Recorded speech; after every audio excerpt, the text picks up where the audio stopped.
Karoline Leavitt calls off after Jasmine Crockett sues her for $100 million, the political showdown shocks the nation. In one of the most unexpected and explosive moments in modern political media, former White House staffer and rising conservative commentator Karoline Leavitt has reportedly called off all upcoming appearances and interviews following a bombshell lawsuit filed by Congresswoman Jasmine Crockett, a $100 million defamation suit that is sending shockwaves through Capitol Hill and beyond.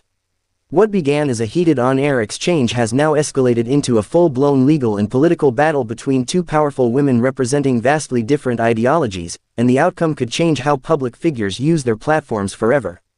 The incident that triggered it all happened during a televised debate segment on a major news network. Leavitt, who is known for her fiery conservative takes and no-holds-barred commentary, clashed with Crockett over criminal justice reform, voting rights, and race in America. The discussion quickly turned volatile when Leavitt made a series of unsubstantiated claims and personal remarks about Crockett's legal background, integrity, and even her alleged connections to radical groups, all without offering any evidence. Crockett, a seasoned attorney and rising Democratic star from Texas, kept her composure on air. But less than 72 hours later, her legal team filed a $100 million defamation lawsuit against Leavitt, citing reckless disregard for the truth, malicious intent, and character assassination in front of a national audience. The lawsuit lays out in chilling detail how Leavitt's statements allegedly harmed Crockett's reputation, jeopardized her legal credibility, and incited threats from extremist groups online. Sources close to Crockett's camp say the suit is not just about clearing her name, it's about setting a precedent in a media environment where smear campaigns and misinformation have become commonplace. In the wake of the lawsuit, Karoline Leavitt abruptly canceled several media appearances, including a scheduled interview on a top-rated political podcast and a live panel event in Washington, D.C. Her team has not released an official statement, but insiders say she has been advised to step back, while her legal counsel prepares a response. The silence from Leavitt's usually vocal camp has only fueled speculation. Is she worried the evidence against her is too overwhelming? Is her political future now in jeopardy? Could this lawsuit spark a larger conversation about accountability in political discourse?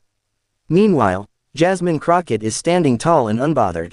In a short but powerful press conference outside the courthouse, she said, "I've spent my entire career defending the truth and standing up for what's right. No one, I don't care how many cameras they have or how many followers they boast, gets to lie about me without consequences. Not anymore." Public reaction to the drama has been immediate and divided. Supporters of Crockett have rallied behind the lawsuit, calling it a much-needed pushback against political bullying and smear tactics. Hashtags like #Justice for Crockett and #100 million Truth have trended on social media, with many users praising her courage and legal tenacity. Meanwhile, conservative media outlets have painted the lawsuit as an attack on free speech and an overreaction meant to silence opposing viewpoints, even though legal experts argue that defamation is not protected speech, especially when it's made with the intent to harm. Prominent legal analysts say the stakes are high. If Crockett wins or even forces Leavitt into a settlement, it could send a powerful message to political commentators across the spectrum: reckless rhetoric has consequences. But beyond the legal battlefield, this moment is a defining one in American politics. Two powerful women, one a rising conservative media figure, the other a fearless civil rights attorney turned congresswoman, are now locked in a clash that represents far more than just personal grievances. It's about truth versus spin, integrity versus opportunism, facts versus manufactured outrage. As for Karoline Leavitt, her future now hangs in the balance. The same media platforms that once amplified her voice are now waiting to see how she handles a legal firestorm of her own making. Will she issue a retraction, apologize publicly, fight back in court? And for Jasmine Crockett, this lawsuit may cement her status not just as a legal powerhouse, but as a defender of accountability in a time of rising misinformation. One thing's certain: this isn't just a lawsuit, it's a warning shot. And political commentators, influencers, and public figures across the country are watching closely. Because next time, it might be them on the receiving end of a $100 million wake-up call. Stay tuned. This story is far from over.